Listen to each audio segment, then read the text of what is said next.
Ladies and gentlemen, gather round. Something brand new is going down. He who has ears, let him hear, and God bless the child. Child, is parables now. Ladies and gentlemen, gather round. Something brand new is going down. He who has ears, let him hear, and God bless the child. Child, is parables now. Are you listening? You listening? Listen up. Are you listening? You listening? Listen up. Are you listening? You listening? Listen up. Are you listening? You listening? Listen up. Are you listening? You listening? Listen up. Are you listening? You listening? Listen up. Are you listening? You listening? Listen up. Are you listening? You listening? Listen up. So you're here to tell a story, man. Yeah. And what that story is, I believe it's a story about heartbreak. Yeah. Most definitely. Tell me where that story begins, man. Well, I mean, the best thing for me to say is just to tell you where I came from, where it started, how my life began, and then I could lead into all that. So I was born in Jersey City, New Jersey, Boyd Avenue. And after, I want to say 4 years of just me being alive, my parents decided to move me to a suburb called Carteret in just close to Woodbridge, New Jersey, close to Perth Amboy, New Jersey, stuff like that. And it was a cool beginning to life, I was a regular kid. I played video games all the time, hanging out with my 1-year-old brother. Like, we just, did everything together. And my parents, they were cool. They had a great relationship. There was never really that much of a problem, And then at some point, my father started drinking, and it consumed his life. I won't lie. I watched my father literally destroy himself and his own family from the inside out. I've never seen a person bleed from their body like my father bled. I've never seen a person yell at their kids and their significant other like my father did. And then, you would think that like alcoholics would be crazy, going wild, hitting on their wife, hitting on their kids. Like, nah, my father was just angry. And it amazes me because as I've gotten older, I've gotten to realize that my father was just angry with life.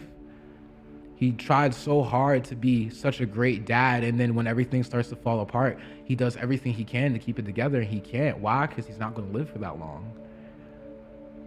So I dealt with my father passing away around 2010, 2012, such a long time ago, And then after that, it just seemed like death was hitting me left and right.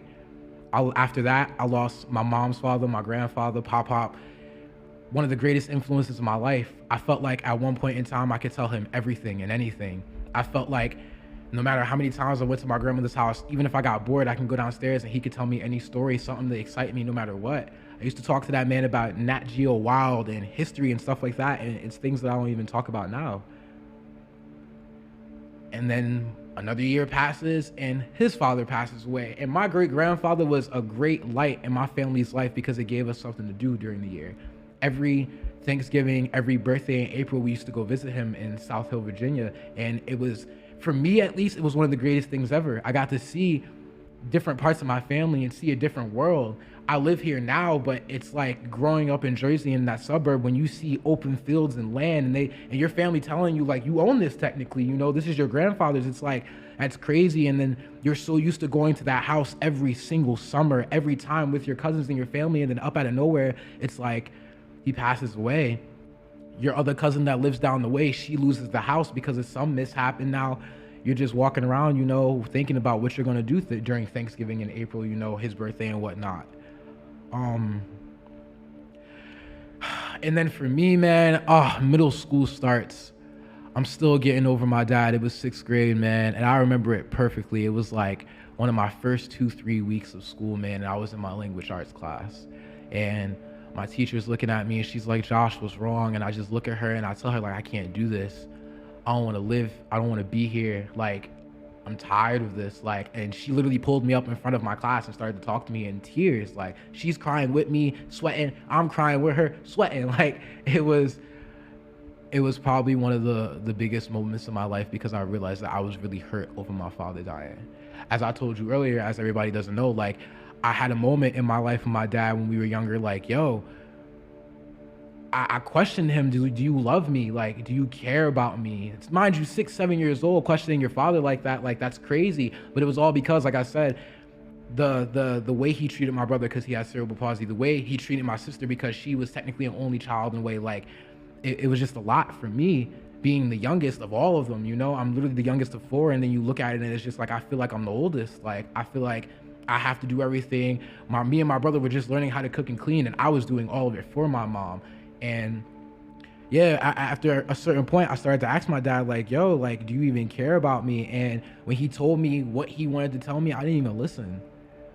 And it broke my heart because months later he passes away, and it's like that's what I left with my father before he passes. Because the next time I see him is in a hospital bed, you know, and it's like he's just crying, trying to keep himself composed for his two little boys, but like he can't just tell me right then and there, like, yo, I love you, like, da. It's like, you know, the heat of the moment.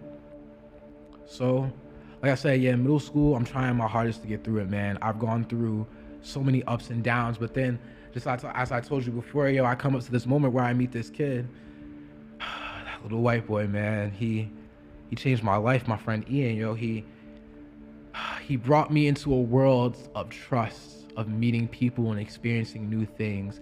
Just because we got high and smoked weed every day doesn't mean that was the only thing we did. I used to wake up some mornings and he used to get me up out of my bed just to go ride a bike, just to go somewhere. He used to check on me in school and walk me home. Mind you, he lived right across the street from my middle school. He had no reason.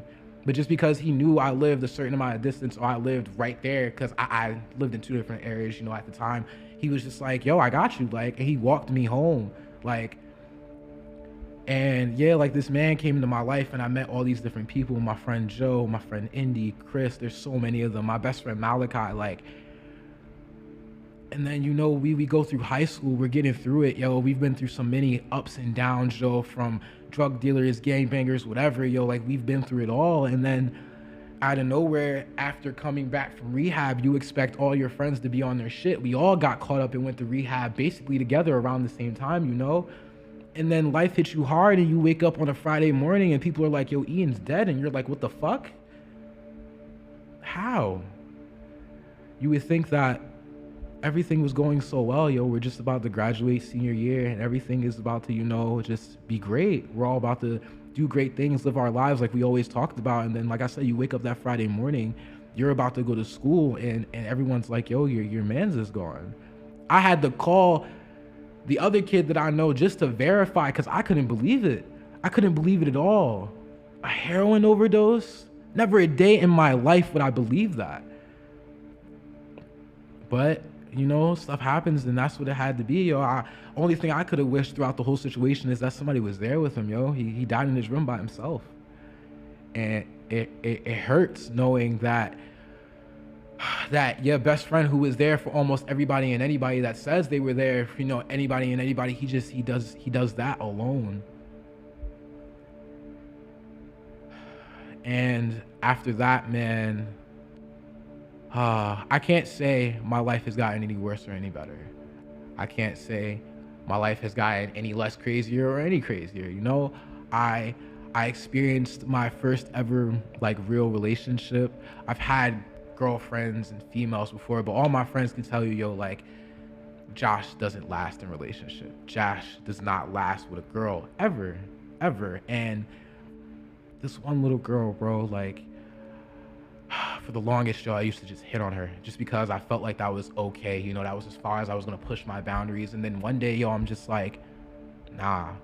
I just broke up with this other girl and I'm like, nah, bro, I'm gonna pursue something. I'm gonna be real about something. I'm gonna open up to myself and to the world and be who I wanna be. And I started hanging out with this girl, yo, and it's like, wow, I'm selling weed at the time. I'm making money. I'm doing great things. And this girl, she just changes everything for me.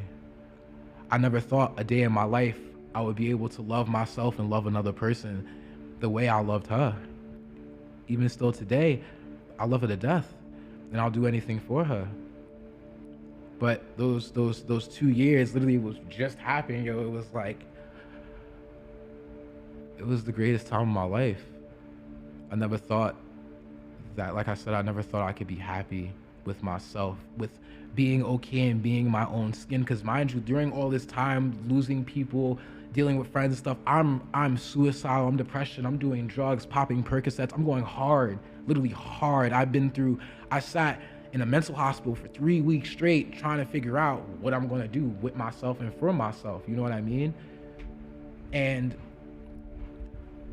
I come back and think about it all the time, and I try my hardest to not outplay myself and down myself with the whole situation. But, you know, like, I think the biggest thing about that relationship with this girl, like I said, those 2 years were the best years of my life, and I'll never let anyone deny that from me. Like, this girl, yo, when you come to a point in your life when you can wake up every morning and you feel this weight in your heart, and it's not even like one of those bad weights when you get hit with some hard shit, like that weight in your heart that makes you feel good and you smile, like you can get up and dance, you can get up, scream, shout, do whatever you want. That love that you feel from such a person, I felt like I couldn't gain it from anybody else. There was this thing we used to do when I used to sit in her room. I used to get in from work off of Dollar Tree, and she used to fake sleep when she used to hear me walk through her door. And I used to walk in the room, and I kick her in the butt. I'm like, get up, wake up. And she get up, she smokes with me, and we lay there and we just talk to each other. And you'd be surprised, at the beginning of our relationship, we didn't talk to each other at all. Her mom walked into the room one day, like my first week hanging out with her, and she's like, what are you guys doing? And we're just sitting there quiet, just enjoying each other's energy. Like, I lived for that, yo. I can't tell anyone how I truly felt within that moment, but I can tell everyone that, like, for the longest time before her, ever since my father died, bro, that's all I was looking for. That peace, that love, that affection, that reassurance that I got from her every single day of my life. Like, it was the best thing I could ask for. And now, you know, I'm getting around to being 21. Our relationship didn't work out, which just happened just recently, you know. And I've been dealing with that for these past 3 months, you know, trying to get through, just starting my new job at Giant Food and whatnot. And it's just, bro, life is hard. Life is really difficult. And I think the hardest thing I can say for anybody is when you're young and you really don't understand it. When you're 20, 19, 16 years old, still trying to figure it out. When you're working through the days and you get up every morning because you know you need to help your mom or your dad or your little sister, your little brother, or you go to school because you know you need that piece of paper just because you're a black man in America and no one's gonna give 2 fucks about you. It's hard to do that every day when your main focus, you're the person that literally sat around and motivated you through everything and anything, when you were in the fetal position crying over your mom or some shit like that, and that person was holding you, bro. Like, you just can't give that up so easily. Like I said, I struggle with it now, but like I think about her every day. I think about my dad, I think about Ian, I think about the rehabs I've been to, I think about everything that I've done every day, and I just wish that, forget reassurance, forget knowing, I wish I would have just done what I needed to do. No matter what, the biggest advice I can give a person on this planet, from what I've learned, is that the smallest things are the greatest things, because they're the things that you realize last. They're the things that you pay attention to at the last moment.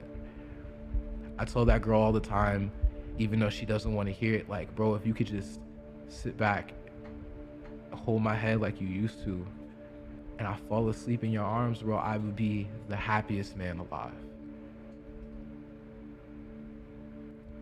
But now, every day I live and I try and get up and do the greatest I can for myself, you know? No one has ever impacted my life as great as this woman has. No friend, no family member. And I can't thank her enough for the time that she gave me with her. And I'm really happy that I'm able to be in a place right now to where I can be okay with myself. Because it's, there's so many days where I wake up, bro, and it's just, I don't want to do it anymore.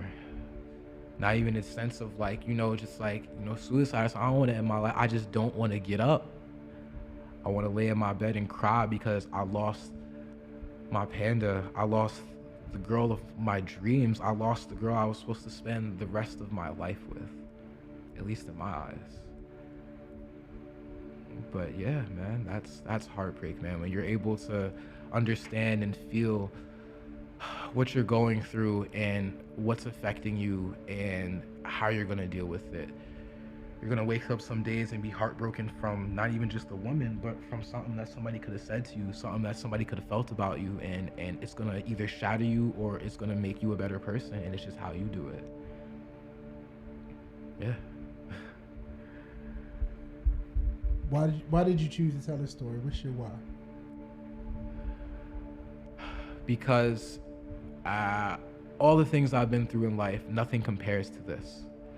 And I feel like telling this not even could just help somebody, but also help myself understand what I've been going through and what I need to do to get through it.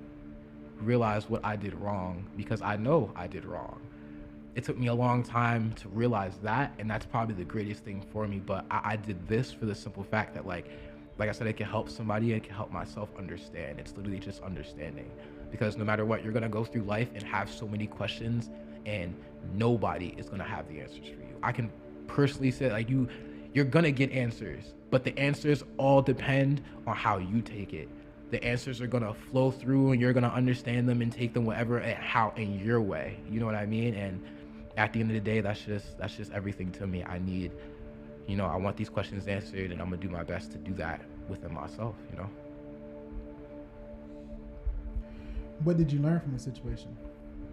I learned to be a better person. I learned to be honest with myself. Don't ever hide your feelings from somebody, no matter how embarrassed or how insecure you are with yourself. Because if that person loves you, they're going to do everything possible to do that, no matter what, because they love you. She told me all the time, do not be worried about how you act, what you want to do, how you want to hang out. I don't care, because I love you. And I took that completely in the left field. I worried too much about my outlook, how her parents looked at me. Her mom came at me one time and told me, basically, to sum it up, I don't believe in my daughter. And it's hard when you're her man and you're trying to respect and care about her family, and then her mom comes up to you and then she's like, I don't care. And you're like, how do I even deal with this situation? How do I look at my girl and tell her, like, yo, this is gonna be okay, when all she's been doing is getting down by her own family her entire life? You're the oldest of 6, 7 siblings, and people just expect you to be okay. So yeah, I feel like I need to, do the most. So where are you now? Like, what's the outcome to this story? Just 4 days ago, I asked this girl, well, probably about a week ago, if anything, I asked this girl, like, what are we? Are we still together? Are you working this out in yourself, whatever? And she told me that she's happy with being by herself again. She forgot what it was to live life alone and be happy with herself. So I let her do that. And that first week after I heard it, that first couple of days, it was hard, man. Like, even now, it's still hard, Like I said, as I told you before, when you wake up and you have the same person every day, what did you eat? How are you doing today? What's up? Like, always calling you constantly, always texting you constantly, and that shit just flips in an instant. It's like, wow. But where I am now, it's like, after all of that, after all the crying, after all the blaming, the complaining, the drugs, oh my gosh, the drugs, the alcohol, the arguing, after all of it, man, I'm at a spot now to where I just want to do better for me. I'm gonna focus on my career of becoming a gamer and growing weed. As much as people are gonna judge me every step of the way, I'm still gonna do it. Like I told you before, as long as I can hug that girl one day and tell her I'm okay, I'll be okay. I'm gonna tell you something I wanted to say in the card. I was wondering if I should say it or when to say it. They say it takes you half of the time you was with the person to get over the person. So I think you said 2 years, right? Y'all was together. I was 14 years in my marriage, right? So it would take 7 years for me to get over that. I don't know how true that is, but what I do know is that it's a process. and I don't know if you know Ghost in Games. I don't know. You ever watch Ready Player One? You watch that movie? Love that movie, man. And it's you may like it's an iconic movie. It's about old video games and them going inside the video game or whatever. And so they talk about ghosts in the video games, like almost like they haunted by like different, you know, elements of the game. And even now, man, I'm definitely healthier than what I was, but in all reality, there's a lot of residual pain from my divorce, you know? And so I say that to say, bro, I want you to give yourself grace as you move through this. And by all means, man, you don't owe an answer to nobody.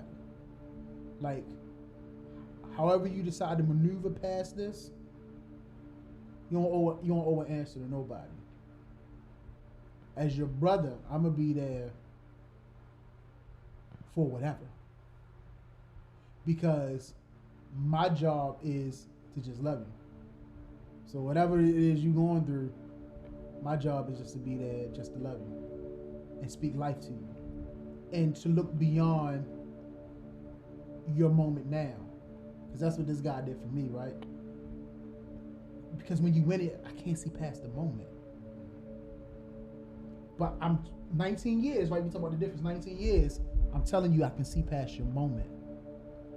And bro, I told you, that little kid, we put a name to it, right? That little kid inside of you, he's gonna propel you to success. He's gonna propel you to be, I don't know, I don't want to limit where you're going, but whatever success you want to do in gaming, that little kid inside of you is gonna propel you to that. Yo, you have inside of you what people pay for. I'm not, here I go again, no cap. I promise I'm not gassing you. I'm being so dead. Like, I have brothers now who's learning in therapy, but you naturally regurgitate, bro. So trust that little kid in you, man. That little kid that won't let you give up, that keep making you stand on your feet. Trust that little kid, man, because you naturally, inherently got what it takes to succeed. And you measure your own success. I can't measure it for you. If you want to be 7 figures in the gamer, that's what you're going to be, 7 figures. If it's just have just enough weed for you to smoke, that's your idea of success. I'm telling you, that's what you're going to have. You're going to have it. Like, I'm not telling you, I'm telling you, you're going to have it because you have that little kid inside of you that's going to push you to it. You got what people pay for, bro. I'm telling you, man. Like, listening to you talk, I'm like, you shooting out tools that I'm just learning about. Like, you said what I'm grateful for. Do you know gratitude is a whole thing in itself? They teach you, somebody that's grateful, they sleep better at night. They live a longer life. They're happier when you find gratitude and stuff. So you gonna tell me one thing I am grateful about. I'm like, how do you know that at 21? Like, the gratitude piece. Like, you have innate stuff, bro, that just is going, you got it, bro. And so you said, bro, he's like, since 2010, it's been something after something after something. He was like, I want to get to the point where you decide, and I hear you, and you will get there. But until you get there, if you have another 2010 and 2022, what I want you to understand is that that's propelling you for what you need for 2023. For when that time do come when you can make your choices. Like, this is a choice, bro. I can't believe, I would not be here if it wasn't for this deal. I need you to understand, like, I wouldn't be here. Like, your 2010s, I was in my 2010s. Calling this man crying like, I don't see this, bro. But I had to trust him. So what I'm really asking you is to trust me, bro. Like, and maybe another 2022 or 2023. But the moment when you have grown into the place when you can make the choice, like, I'm choosing to do pottery or another language, all of that's going to be well worth it. And you're going to look back and say, God damn. Like, God damn, it was worth it. Because the night he being here with my brothers, He the happiest man alive right now. Like, look at that. Yeah. Priceless, man. This is priceless. I need y'all to. Oh my God! I cannot believe this, man. And bro, and I know I don't want to dominate the conversation, but this is. I need you to understand. This is years of dreaming since I was younger. Like, I can't even quantify this joint, man. All right, man. Josh, yo. For you to be 21 and you have what you have now, bro. When I was 21, I didn't have guys like Q, the mindset that I have. I never saw myself a mentor to other people. Even though they saw me as a mentor, I never saw myself a mentor. So for you to have your mindset right now, bro, to better yourself, to grasp on people who's bettering themselves and who could better you because they've been in your shoes. Like you said, his 2010s, bruh, I was there. They were 2010s. That's the new phrase, the 2010s, bro.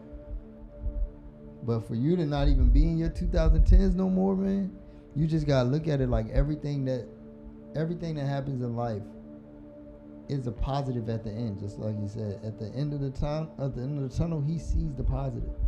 You may not see it, which is fine. It's normal. But that's why you have people like us to be like, yo, you can't stay here because I see what's there, and you got to get up and get there. Yeah. I see what's over there. You can't see it. I see it. So you got to get there. So you need people like that to pick you up from the 2010s because you can't stay there, yo. Yeah, you can't. That's a fact. Yeah. And we're not going to let you. So there's that. Yo, and real talk, and this is not like just a therapy session for Josh, but what I want you to understand, you in good company because we talk to men. Yo, men of all ages, we still going through the same stuff. Yo, even when you got the love of your life, this dude got the love of his life. I ain't gonna talk too much of his story, right? I know men that got the love of their life. And they still be going through it with the love of their lives. I mean, like heartbreak stuff, like, what is going on? Like, what is going on? And another thing I want to say to you that I didn't want to put the cart before the horse. Time takes time. And I'm going to tell you this, and help me, because I don't want to, if you want it, you can still have it. Like, I don't want you to think that it's all said and done. I'm trying not to. Definitely I don't want you to think that. But what we will do, we will be ready if it is. Yeah. If it is done, we're going to be ready for that too. But I told you, I'm going to be touching and agreeing what you said you want to put in our hand. If you really want it, I touch and agree with you that you can have it, because you can. But we won't jeopardize you because you want her. That's what he do for me. A lot of times I'm trying to jeopardize me because I want her. But he like, nah, you ain't going to jeopardize you. You ain't going to lose you because you want her. You can have her, but it gotta line up with you, making sure you got you too. So bro, it ain't, I know that love. He know that love. Like, if you want her, you can have her. And it's very much possible that you may. But if not, no matter what happens, we're going to be okay. We are preparing ourselves for any loss that happens. We're going to be okay, no matter what that loss is. If it's a loss of a finger, loss of a limb, we are preparing ourselves that no matter what we lose, we're still going to be okay. And that's what we're preparing ourselves for every day. It ain't like we waiting for the loss. It's because of our mindset. It's like, today I go after what gratefulness, love, whatever the discipline is for the day. Just, if calling my man Josh, if that's the discipline for the day, that's what I'm doing. So like, we're going to be prepared for whatever. And that's what we're preparing for. So man, I want to acknowledge you, man. Like, thank you, bro. Thank you guys. Like, thank you, man. Thank you. When you got in that car, you was just like, you just started talking, man. And within 15 seconds, we looking at each other like, Are you my new best friend? Are you my new best friend? Are you my new best friend? Like, I just think you just talked, bro, and boom. So I gotta thank you, man. I appreciate you so much, man. I gotta acknowledge you just for who you are, man. Like you light years ahead of it, bro. You light years ahead of it, bro. Yo, I can't. 21 like this 21. Dude. What? Like what? I wish I could go back. Bro, this guy the vulnerable guy here. This guy went vulnerable with me from jump. Wow, bro. Sometimes he wouldn't even look in my eyes and look at me and look away and be like, I don't know you. yeah. I don't know you, bro. That's a fact. And you know we all Sagittarius, so I wish the nigga would. Say something about something. Say something. Say something. God. Oh my God. It's gonna turn just like that. But yo, like, that's why, I said, and I'm not gonna harp on it. We see where you are, we see where you're going. It's not even being a psychic, it's just experience, man. Yeah, you guys understand. You guys have been through it. Yeah. And but we will never take your experience away from you. So when you in the moment, don't think, because reach out to me whenever you in the moment. Like, I'm never gonna deny you that moment. If you feel sad, we feel sad. We feel dejected, we feel dejected. We feel depressed, we feel depressed. Mm-hmm. Ain't never rob you in the moment because you gotta feel that. Yeah. So ain't never be like, oh, man, I see where you going, get up. Nah, I'll be right down there with you. Yeah, bro. Cry it out. I feel you, man. I feel you.